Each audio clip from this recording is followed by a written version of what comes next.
এই ভারতবর্ষের ঐতিহ্যকে, এই ভারতবর্ষের সংস্কৃতিকে আমরা তুলে ধরবো, আমরা রক্ষা করব। আমরা মানবতার মানুষ, আসুন আমরা মানবতার মেলবন্ধন ঘটাই। কয়েকটা তথ্য দিয়ে শেষ করছি আমার বক্তব্য। আপনারা কথা জেনে রাখুন, ভারতবর্ষের ইতিহাসে সব থেকে বেশি স্বাধীনতা সংগ্রামে জীবন দিয়েছে আমার মুসলিম ভাইয়েরা। কারণ আজকের ইন্ডিয়ান গেটে যদি দাঁড়িয়ে দেখেন যে 93,000 মানুষের শহীদের নাম আছে, তার মধ্যে 62,000 শহীদ হচ্ছে আমার মুসলিম ভাইয়েরা, যারা 200 বছরের ব্রিটিশ রক্তকে তারা রক্ষা দূর করে দিয়েছিল। তাদের বেশি দিন সময় লাগবে না, এই 12-14 বছরের ছিনিয়ে নিতে হবে মোদের নিজের অধিকার।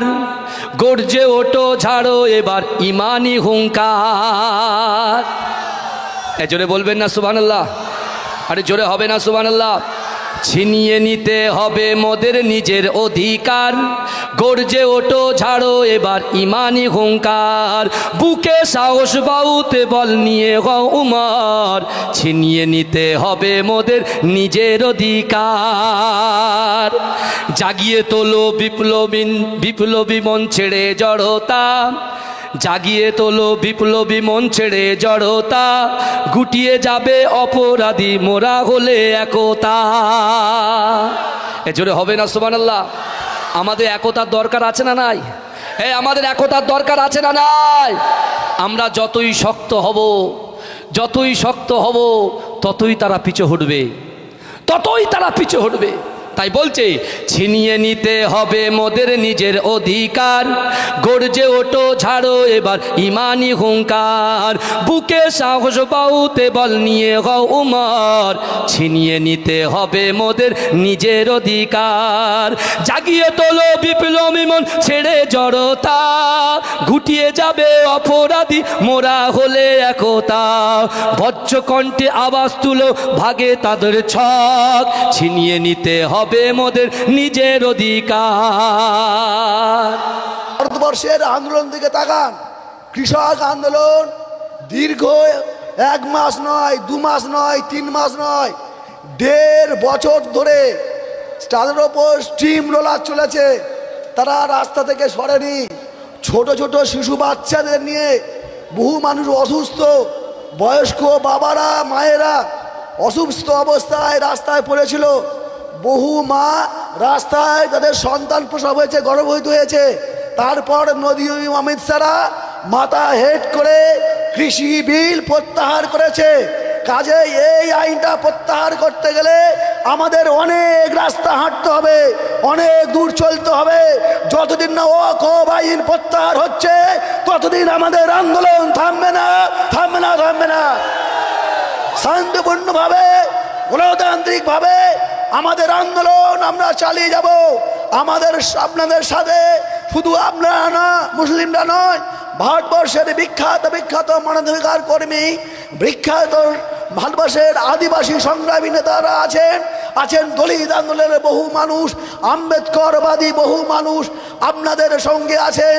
কাজেই তাদের সমর্থন নিতে গেলে আপনারা হঠকারিতা দেখাবেন না, কোনো অবস্থায় মাথা গরম করবেন না, কোনো অবস্থায় অন্যরা আইন হাতে তুলে নেবেন না।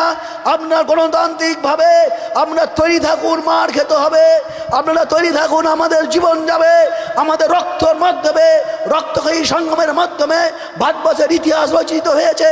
আমরা দেখেছি নবী মুহাম্মদ সাল্লাল্লাহু আলাইহি ওয়াসাল্লাম তিনি স্বয়ং নিজে 29টা তিনি যুদ্ধের সেনাপতি ছিলেন। বিশ্বের শ্রেষ্ঠ দার্শনিক, শ্রেষ্ঠ বাগ্মিক, শ্রেষ্ঠ মানুষ, তিনি বিশ্বের শ্রেষ্ঠ মানুষ হওয়া সত্ত্বেও তার দোয়া সরাসরি আল্লাহ কবুল করতেন। তিনি দোয়া করেননি, তিনি যুদ্ধের ময়দানে নেমে সংগ্রামী সেনাপতি সেজে লড়াই সংগ্রাম করেছেন। ওই সময় অন্যায় করি, ওই সময় জালেমদের বিরুদ্ধে লড়াই করে শান্তি, ন্যায়, ইনসাফ প্রতিষ্ঠা করে তিনি দেখিয়ে দিয়ে গেছেন। এই তার উম্মত আপনারা কাজেই কোন অবস্থায় গণতান্ত্রিক পদ্ধতিতে আন্দোলন করবেন। তিনি বিনা কারণে যুদ্ধক্ষেত্র, বিনা কারণে রক্ত নেননি। এই ইতিহাস আমাদের সামনে আছে, এই জীবন্ত আমাদের সামনে, চরিত্র আমাদের সামনে আছে। কাজেই তার উম্মত হয়ে আপনাদের কাছে বারবার অনুরোধ করছি, যে ঘটনাগুলো ঘটছে বিভিন্ন দিকে, সেই ঘটনাগুলো যাতে আর পুনরাবৃত্তি না হয়, আর না ঘটে, তার জন্য অনুরোধ করছি। আপনারা শিষ্টাচার বজায় রাখুন, নবী মুহাম্মদ সাল্লাল্লাহু আলাইহি ওয়াসাল্লামের জীবনী পড়ুন।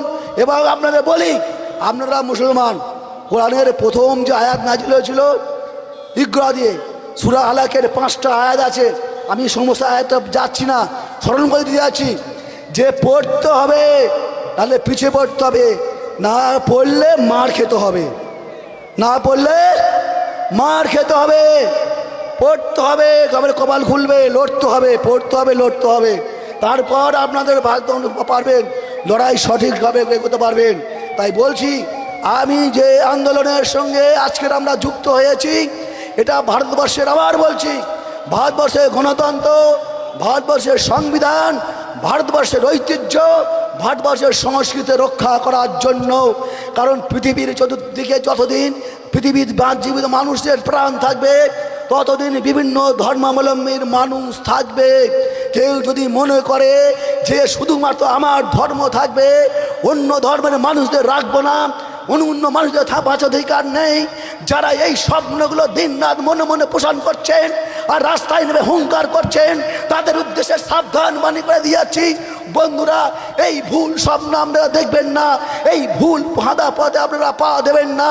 অনুরোধ করছি, এটা সম্ভব নয়, পৃথিবীর ইতিহাসে এটা সম্ভব হয়নি।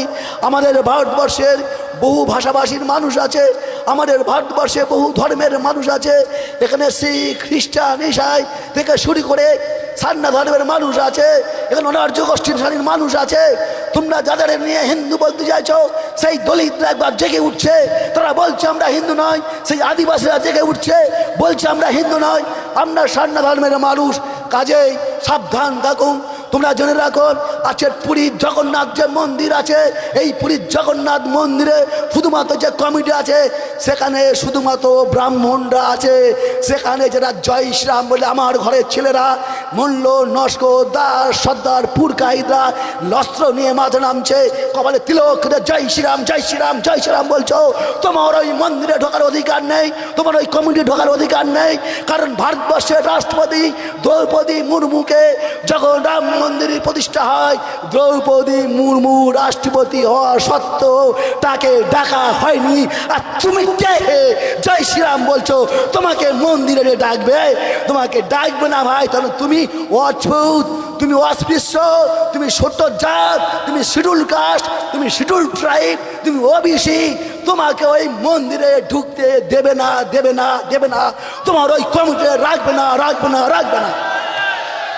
তুমি কার জন্য জীবন দিচ্ছ, কার জন্য রক্ত ঢালছো, কে জন্য রক্ষা করছো? তোমার হিন্দু ধর্মে বাবা সাহেব আম্বেদকর বলেছেন, আমার বাবা সাহেব আম্বেদকর বলছেন, যে ধর্ম তার মানুষকে সম্মান জানে না, তার ধর্ম নয়। মানুষের জীবন নিয়ে প্রবঞ্চনা, যে ধর্ম তার মানুষকে ইতর শ্রেণী বানিয়ে রেখেছে, সেই ধর্ম নয়, সে ধর্ম ধাপ্পাবাজি। এটা বাবা সাহেব আম্বেদকর বলেছেন। তিনি বলেছেন যে মানুষ তার ইতিহাস জানে না, সে ইতিহাস রচনা করতে পারে না। তিনি আরও বলেছেন যে মানুষ তার নিজের সম্বন্ধে জানে না, সে বব্বর, সে অসভ্য। আমার কথা নয়, আমার বাবা সাহেব আম্বেদকর, ডক্টর বি আম্বেদকর গতকাল 135তম জন্মবার্ষিকী গেছেন, যিনি ভারতবর্ষের সংবিধান লিখেছেন, যে সংবিধানে ভারতবর্ষের প্রত্যেকটি নাগরিকের সুবিচার পাওয়ার, ন্যায় বিচার পাওয়ার, ধর্ম মানার, ধর্ম পালন করার অধিকার আমার সংবিধানে দিয়ে গেছে। এই সংবিধানকে যারা ভাঙতে আসছো, এই সংবিধানকে যারা পুড়িয়ে দিতে আসছো, তাদের হুঁশিয়ার থাকো। বাবা সাহেবের উপর হাত পড়লে ভারতবর্ষের দলিতরা ছাড়বে না, ভারতবর্ষের আদিবাসী ছাড়বে না, ভারতবর্ষের মুসলিমরা ছাড়বে না, ভারতবর্ষের খ্রিস্টানরা ছাড়বে না। আমরা সবাই ঐক্যবদ্ধ লড়াইয়ের মাধ্যমে ওই অপদার্থ সরকার, ওই জালেমি বাদশাকে আমরা বেশি দিন নয়, সময় লাগবে না তাকে অবসান ঘটাতে। তাই বন্ধুরা সাবধান থাকবেন। আপনাদের কাছে দরজ অনুরোধ করছি, আমরা গণতান্ত্রিক পদ্ধতিতে বাবা সাহেব আম্বেদকর দেখানো পথে আমরা আমাদের অধিকার ছিনিয়ে নেব। আমাদের ওয়াকফ আইন যতদিন না প্রত্যাহার হচ্ছে, এই আন্দোলন চলতে থাকবে এবং আমরা শেষ দেখে ছাড়বো। তুমি নরেন্দ্র মোদী, অমিত শাহ কত দূর যেতে পারো, তুমি দিলীপ ঘোষ কত দূর যেতে পারো, তুমি শুভেন্দু অধিকারী কত দূর যেতে পারো, আমরাও দেখে ছাড়বো। আমরা মানবাধিকার করবি না, আমরা প্রত্যেকটা সবাই যাচ্ছি সেখানে জোর গলায় বলছি, আমরা আছো মরে যায়নি। আমাদের যতদিন জীবনে রক্ত থাকবে ততদিন আমরা মুসলমান ভাইদের পাশের সঙ্গে আছি, ছিলাম, থাকবো। এটা আমরা বরকরার দিয়ে যাচ্ছি। ইসলামের স্বার্থ আমরা স্বার্থ, মুসলমানদের স্বার্থ নয়। ভারতবর্ষের ইতিহাস, ঐতিহ্য, ভারতবর্ষের সংস্কৃতিকে জানানোর জন্য আমরা জেনে রাখবেন, যারা অপর ধর্মকে আক্রমণ করে অপর ধর্মকে ছোট করে নিজের ধর্মকে বড় করতে চাইছেন তারা জেনে রাখুন। বনে একদিন দাবানল তুলেছিল, সেই দাবানলে তখন বড় বড় হাতি হস্তি থেকে ঘোড়া বড় পশুরা দাঁড়িয়ে দাঁড়িয়ে দেখছিল। আর ছোট্ট একটা ফিনিশ পাখি বারবার সমুদ্রে যাচ্ছে, উড়ে এসে বনের দাবানলে জল ঢালছিল। তখন সবাই বলছে, আরে বাহম্মুখ, তুই কোনোদিন কি বনের আগুন নেভাতে পারবি? বলছে, আমি জানি আমি এই আগুন নেভাতে পারবো না, এটা আমিও জানি। কিন্তু যখন দাবানলের ইতিহাস লেখা থাকবে তখন তোমাদের ভূমিকা লেখা থাকবে আর আমার ভূমিকা লেখা থাকবে। তোমরা আগুন নেভানোর চেষ্টাও করনি, দাঁড়িয়ে দাঁড়িয়ে দেখেছিলে। আজকের ভারতবর্ষের যারা আগুন লাগাচ্ছে, যে সমস্ত মানুষ হাত পা গুটে বসে দেখছেন, এটা মুসলমানদের সভা, এটা মুসলমানদের সভা নয়, এটা ভারতবর্ষের গণতন্ত্র রক্ষার লড়াই সভা, এটা ভারতবর্ষের ঐতিহ্য রক্ষার লড়াইয়ের সভা, এটা ভারতের সংস্কৃতি বাঁচানোর লড়াইয়ের সভা। এই সংস্কৃতিতে আপনি যদি দাঁড়িয়ে দাঁড়িয়ে দেখেন আর শুধু বলতে থাকেন মোল্লাদের সভা, মোল্লাদের সভা, এটা ভুল করছেন, মোল্লাদের সভা নয়। তাই বারবার অনুরোধ করছি এই মানুষদের কাছে, এটা আসুন আমরা সবাই মিলে এই ভারতবর্ষের গণতন্ত্রকে, এই ভারতবর্ষের ঐতিহ্যকে, এই ভারতবর্ষের সংস্কৃতিকে আমরা তুলে ধরবো, আমরা রক্ষা করব। আমরা মানবতার মানুষ, আসুন আমরা মানবতার মেলবন্ধন ঘটাই। কয়েকটা তথ্য দিয়ে শেষ করছি আমার বক্তব্য।